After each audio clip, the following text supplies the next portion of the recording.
Enrique no visitaba al Papa acompañado de un ejército, sino solo de su joven esposa, la amable y tierna Berta, de Saboya, de su hijo Conrado y algunos servidores.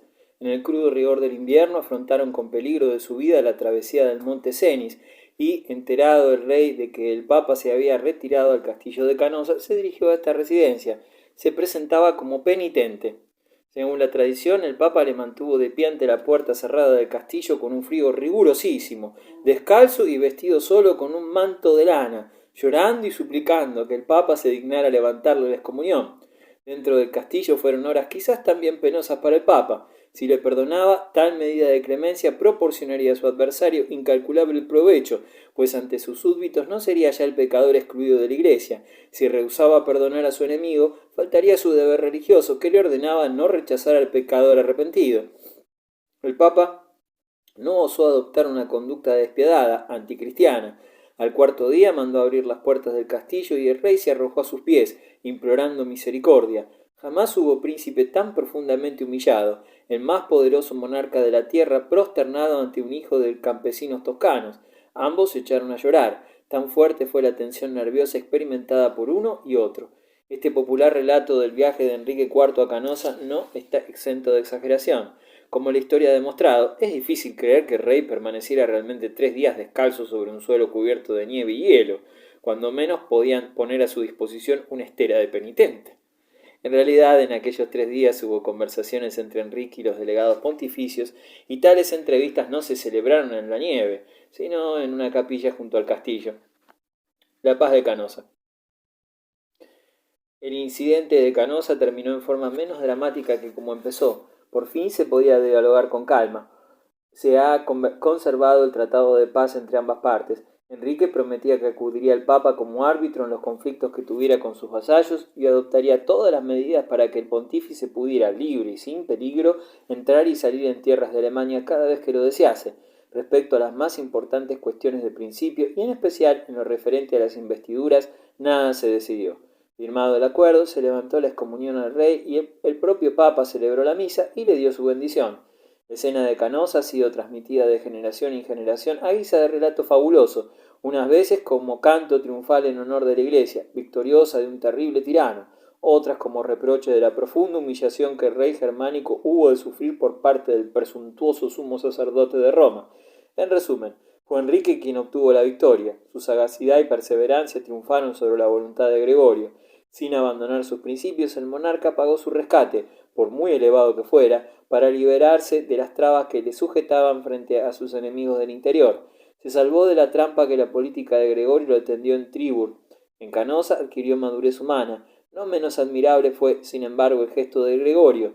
Su decisión de perdonar a su mortal enemigo fue el acto más noble de su vida. Supo ser justo a despecho del inmenso daño que este gesto causaría a sus planes políticos. Canosa no fue para Gregorio un triunfo, más bien una capitulación. La lucha prosiguió en Alemania, pero con la diferencia de que Enrique ahora pisaba fuerte. Los príncipes adversarios no pudieron desarmarlo, ni siquiera proclamando antirrey a su cuñado, Rodolfo de Suabia. En cambio, entre la pequeña nobleza y las ricas ciudades mercantiles como Maguncia, Worms y Colonia, así como las ciudades lombardas con Milán a la cabeza, encontraba ahora partidarios mucho más fieles que antes. En la burguesía de estos municipios cada vez más florecientes surgía una tendencia progresiva a liberarse de la dependencia de los nobles. Los municipios anhelaban convertirse en ciudades libres bajo la autoridad directa del rey. Cuando Enrique estuvo seguro de contar con tan fuertes apoyos, la situación se hizo precaria para Rodolfo de Suabia. Su reino apenas llegaba más allá de las fronteras de Sajonia. Era evidente que Enrique no conseguiría atraer por la persuasión a los tercos sajones, pero con toda probabilidad sería capaz de reducirlos por las armas. Al mismo tiempo, la diplomacia del rey se volvía contra el Papa, con sobrado éxito. En los 2 años siguientes consiguió por todos los medios posibles, con sagacidad, hipocresía y corrupción, mantener en jaque un adversario tan astuto como Gregorio. El Papa concedía excesiva confianza a su calidad de árbitro, arma que él creía poseer, mientras Enrique hacía cuanto podía para embotar la punta. En público no dejaba de admitir este arbitraje que él mismo otorgó a Gregorio. Puso tanto celo en organizar el viaje del Papa a Alemania que durante mucho tiempo este no tuvo motivo alguno de romper con el rey. pero en secreto Enrique se las ingeniaba para acumular dificultades y obstáculos al soberano pontífice. Por otra parte, y sin que Enrique se le propusiera, el Papa tropezó con más dificultades aún. Estallaron tumultos en Roma y surgían espinosos conflictos en el sur de la península.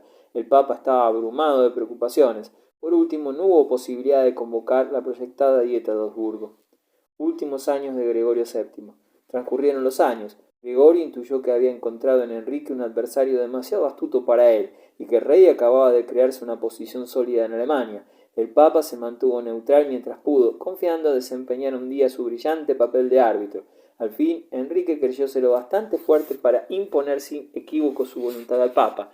Exigió de él que excomulgara a Rodolfo de Suabia, pero Gregorio no era hombre que se dejara impresionar por amenazas. Resolvió dejar en lo sucesivo el campo libre a los príncipes rebeldes y pronunciarse en favor de Rodolfo. En un concilio celebrado en Roma en 1080 excomulgó de nuevo a Enrique y a sus partidarios, pronunció la solemne deposición del usurpador, perjuro, por su orgullo presuntuoso, su desobediencia y su doblez. En otros términos, por haberse opuesto a que el soberano pontífice ejerciera su arbitraje. Rodolfo, en cambio, fue reconocido rey por el Papa, recompensándole así por su humildad, obediencia y rectitud. Pero la bula de excomunión no ejerció igual efecto que 4 años antes. La repetición de una escena destinada a producir impresión es siempre algo muy delicado. La segunda excomunión no acarrió la defección de los partidarios de Enrique. Junto a éste se agruparon quienes deseaban mantener la unidad e independencia del reino bajo un monarca poderoso.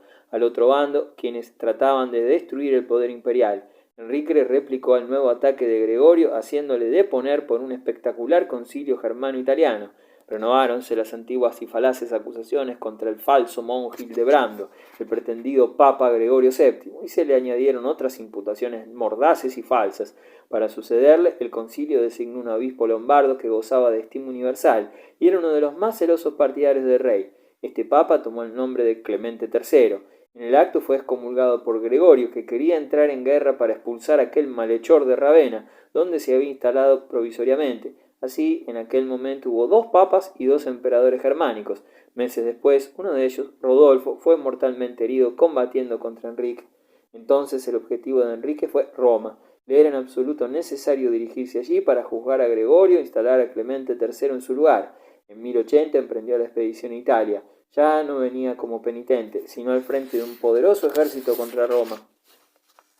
Se iniciaron prolongadas conversaciones con Gregorio y los romanos. En 1084 logró Enrique un acuerdo con estos y entraron en la ciudad sus tropas. Gregorio no pudo impedir que se celebrara en Roma un concilio cismático, presidido por el monarca, para juzgar al pontífice. Por 3 veces fue llamado Gregorio a comparecer ante el concilio. Era natural que se negara, y así fue depuesto y excomulgado. Clemente fue entronizado entonces. Enrique y la reina Berta recibieron de manos del nuevo papa la corona imperial.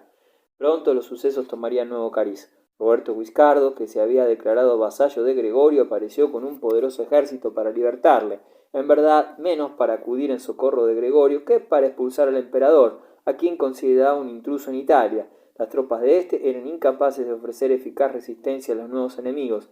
Llevando consigo al antipapa Clemente, el emperador se retiró hacia Lombardía.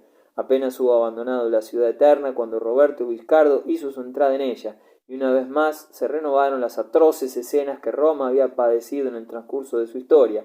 Los normandos entraron violentamente en la ciudad. Después llevaron consigo a varios miles de ciudadanos romanos que vendieron como esclavos. Gregorio había sido libertado, pero ¿a qué precio? El odio de los romanos que los romanos concibieron contra el vasallo y salvador del Papa se tornó contra éste. Cuando los normandos abandonaron la ciudad, la estancia de Gregorio en ella fue imposible. Hubo de refugiarse junto a su protector y se estableció en Salerno. Desde allí predicó a la cristiandad entera una cruzada contra el impío Enrique IV. Dirigió una alocución pastoral a todos los cristianos para invitarles a venir en socorro de su Santa Madre Iglesia y del ungido del Señor. Pero no hubo cruzados que volaran en socorro del Padre Santo. Incluso Roberto Guiscardo defraudó esta vez a su esperanza. Al normando le urgían otros asuntos. Su impetuosa sangre de navegante le impulsaba la conquista de Constantinopla. Reunió una poderosa flota y un numeroso ejército y se embarcó en Brindisi rumbo al Epiro. Una terrible epidemia se cebó en sus tropas y murió allí mismo. Para Gregorio la noticia fue su golpe de gracia. Una vida de intensos trabajos y de incesante tensión nerviosa le habían agotado. Cuando enfermó en la primavera de 1085 adivinó que su fin se acercaba. Las palabras postreras del moribundo revelaron la decepción y amargura. He amado la justicia y he aborrecido la iniquidad, por eso muero en el destierro. Gregorio fue hombre inflexible y murió como tal, con la inquebrantable convicción de que sucumbía mártir de la justicia. No tuvo por miras el triunfo de una ambición personal, sino sólo la reforma de la Iglesia. Urbano II se alía a un hijo rebelde de Enrique IV. De hecho, los cardenales se negaron a reconocer a Clemente III como sucesor de Gregorio. Tras un periodo de crisis eligieron un cardenal francés, que tomó el nombre de Urbano II. Apenas elegido el nuevo papa declaró que seguirían todas las normas de Gregorio, aunque se comportó de una forma más diplomática que su predecesor. Supo adaptarse mucho mejor que aquel a las necesidades de su tiempo. Por ello, el nuevo pontífice resultó ser un adversario aún más temible para Enrique. El primer objetivo de Urbano fue reducir a impotencia al falso profeta Clemente III. Era necesario acabar con la insostenible situación en que se veían ambos papas a la vez para establecer su sede en Roma. Mientras Enrique IV protegiese a Clemente, no había posibilidad de reconciliación entre Urbano y el emperador. Enrique y Clemente fueron excomulgados con tanta animosidad como la que demostró Gregorio. Urbano llamaba a su antipapa bestia surgida de la tierra, que hacía la guerra a los hijos de Dios. En cambio, en Alemania, los sentimientos hacia Enrique eran cada vez más conciliadores. Es cierto que, al regresar de Italia como emperador y vencedor de Gregorio, eligiendo un nuevo pretendiente, se había sublevado otra vez los sajones, pero la política moderada de Enrique comenzaba a dar sus frutos. Siguió el ejemplo de su padre en el concilio de Constancia y proclamó en otro concilio, 1085, con ayuda de los obispos, la tregua de Dios en todo el imperio. Enrique IV se atrajo entonces la simpatía creciente de su pueblo. Incluso los sajones parecían inclinados a opinar mejor de él. Sin embargo, el emperador no podía disfrutar de perfecta paz. Un peligro amenazaba siempre, el papa Urbano II, que logró incluso provocar la desunión en el propio hogar de Enrique IV. En 1093 su hijo Conrado se declaró en rebeldía abierta contra su padre. Aquel niño de 3 años que había acompañado a sus padres a Canosa 16 años antes, se había convertido en un jovenzuelo maleable, auténtico juguete en manos del partido pontificio que lo proclamó rey de Italia, título que aceptó de Urbano II. Pero las desdichas de Enrique no terminaron aquí. En 1086 había perdido a su fiel esposa Berta. 2 años después se casó con la hija de un archiduque moscovita, y la elección de esta nueva esposa resultó singularmente desgraciada. La emperatriz mostró hábitos y costumbres que provocaron indignación general, y Enrique se vio obligado a privarla de la libertad. Tiempo después consiguió huir y ponerse bajo la protección de Urbano II y sus partidarios. En concilios celebrados en Alemania y en Italia se lamentó de los malos tratos a que la sometió su imperial esposa. En todo el tiempo que duró su lucha con Gregorio y sus propios súbditos rebeldes jamás flaqueó el valor de Enrique, pero la traición de su hijo y las calumnias achacadas por su esposa acabaron minando su salud. En pocos años su energía quedó paralizada, incluso parece que estuvo a punto de poner fin a sus días. Sus amigos supieron contenerle en la fatal pendiente.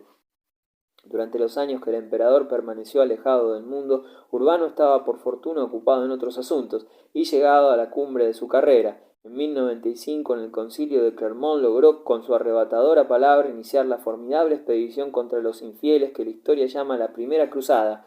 Nunca como entonces se vio un pontífice rodeado de multitudes tan entusiastas. Francia entera estaba a sus pies. La predicación de la cruzada fue el gran triunfo de Urbano. A una señal suya, millares de personas marchaban hacia Oriente. Todo el potencial guerrero de los caballeros de Occidente se colocó bajo la égide de la Iglesia. Si los cruzados conseguían derrotar a los enemigos de la cristiandad en Oriente, no tardarían mucho tiempo en correr la misma suerte el emperador y su protegido usurpador de la silla de San Pedro. Entretanto, Alemania preocupaba al Papa. La idea de las cruzadas penetraba allí con dificultad. Como siempre, los alemanes se manifestaban hostiles hacia todo cuanto procediera del otro lado de los Alpes. La Iglesia alemana, casi por entera, abrazaba el partido de Clemente y de su predecesor, Enrique IV. Se estaba al borde del cisma. Enrique podía enorgullecerse de contar con la mayoría de su pueblo, y ello fue evidente en 1098, al declarar a Conrado, su hijo rebelde, privado de todo derecho al trono. Su hijo más joven, Enrique, fue designado sucesor al año siguiente, y después de jurar que no seguiría nunca el ejemplo de su hermano, el anterior príncipe heredero, solo sobrevivió 2 años a su destitución. Urbano II falleció aquel mismo año y le sucedió el italiano Pascual II. Al año siguiente murió también Clemente III, pero Enrique IV no designó nuevo antipapa, sin duda con la esperanza de reconciliarse con Pascual II. Pero el nuevo pontífice se mostró tan inflexible como sus predecesores, y uno de sus primeros actos fue excomulgar a Enrique.